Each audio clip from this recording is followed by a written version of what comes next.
Ini momen ya, kan ada isu sangat strategisnya bahwa wilayah timur Kabupaten Bogor dan wilayah barat Kabupaten Bogor itu akan mekar, ya kan? Itu isu strategisnya. Namun hingga sekarang, hingga saat ini kan masih belum terimplementasi ya, masih terus digodok ya kan DPRD-nya. Nah, saya akan menyoroti sambungan dari yang konten saya yang pertama itu mengenai miskin kosakata penamaan wilayah. Ini momen harusnya, ini momen besar. Saya akhirnya berpesan kepada para ahli sejarah, ahli budaya ya kan, komunitas atau ya warga yang peduli gitu ya, terutama anggota DPR, nanti kan DPRD-nya yang memiliki wewenang memutuskan penamaan wilayah daerah otonom barunya gitu kan. Ini momen besar, momentum lah.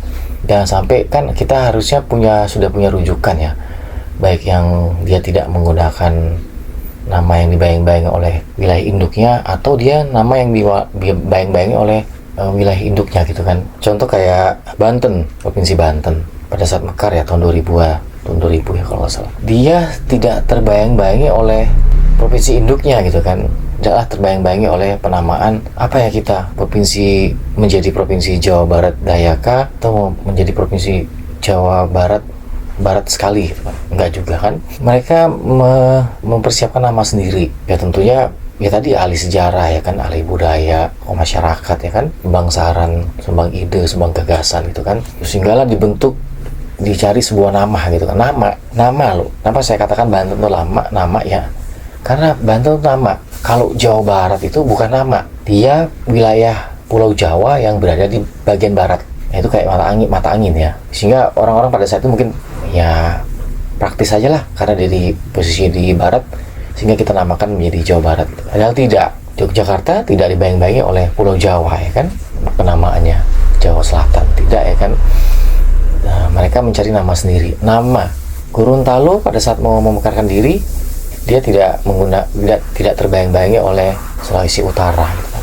Cari nama sendiri, pakai nama sendiri, Gorontalo. Tapi sayangnya ada kabupaten dan kota yang masih menggunakan nama yang sama ya, mestinya jangan gitu kan, Kabupaten Gorontalo sama Kota Gorontalo gitu. Nah, contoh yang keduanya adalah Papua. Ternyata Papua dibayang-bayangi ya oleh Papua induknya kan. Pada saat dulu masih satu Papua ya, mekarlah Papua Barat, dinamakan karena posisinya secara geografis di bagian barat, sehingga praktis dinamakan Papua Barat. Padahal kan tidak mesti ya, tidak juga ya, serta-merta dinamakan Papua bagian barat, Papua Barat. Cari nama sendiri gitu kan. Cari apakah Sorong Raya kah, kan bagus juga ya. Gitu, pakai nama-nama yang singkatan mungkin dijadikan satu gitu kan. Nama-nama wilayah yang santer, yang dia mencuat ke permukaan, dijadikan satu, dijadikan nama unik, Wamena kah, Kaimana kah gitu kan. Itu bagus, berasal dari kosakata dialek daerah gitu misalnya kan bisa gitu kan. Itu contoh. Sekarang apalagi mekar lagi kan, jadi bertambah-tambah Papua Barat Daya ya kan. Aduh, Papua Selatan gitu kan. Kalau lu masih mau kalau lu masih terbayang-bayangi oleh wilayah induk, ya nggak usah mekar harusnya gitu kan. Ngapain mekar?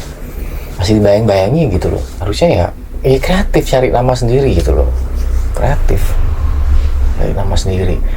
Toh ya, walaupun yang dikhawatirkan misalnya, kan gue masih berada di wilayah Pulau Papua misalnya, ya nggak apa-apa. Gorontalo masih berada di wilayah Pulau Sulawesi, tidak menggunakan terbayang-bayangi nama Sulawesi ya kan, gitu loh. Bogor, kembali ke Bogor. Momen harusnya kan, kayak misalnya bagian wilayah bagian timurnya itu yang mencuat itu Jangsi, Gunung Putri ya kan, Kelapa Nunggal ya kan, atau Jonggol, Cariu. Ya dicarikan lah namanya dari merangkai dari beberapa nama itu gitu kan. Terus kemudian disepakati, jadilah kabupaten baru gitu kan. Begitu juga di bagian barat menjadi nama baru. Jadi kalau misalnya ya kan konsekuensi ya, lu mau memisahkan diri kan, memekarkan diri lah, jangan memekarkan diri ya, misahkan lah harusnya ya.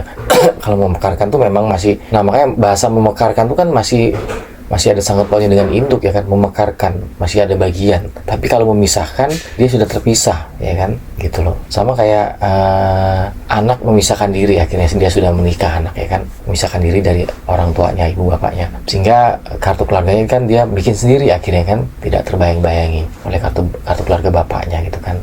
memang ada contoh juga di Amerika ya kan, di luar negeri yang dia masih terbayang-bayangi oleh orang tuanya ya kan, masih menggunakan pakai junior di belakangnya kan. Itu kayak siapa pemainnya Avenger itu yang menjadi Iron Man ya kan, dia pakai nama junior di belakangnya kan. Nah itu berarti kan, atau ada hal lain nih dari induknya, dari bapaknya kan, dari wilayah induk atau dari orang tuanya, dia tidak mau melepaskan anaknya gitu kan, tidak mau melepaskan wilayah berikutnya gitu kan, wilayah bagiannya, sehingga harus tetap dibayang-bayangi dengan nama junior, lu tetap pakai nama gue gitu kan. Kata orang-orang terdahulu, orang kabupaten induknya, lu tetap harus pakai nama gua gitu kan. Bogor Barat, Bogor Timur gitu kan. Itu ada pesan begitu gitu ya.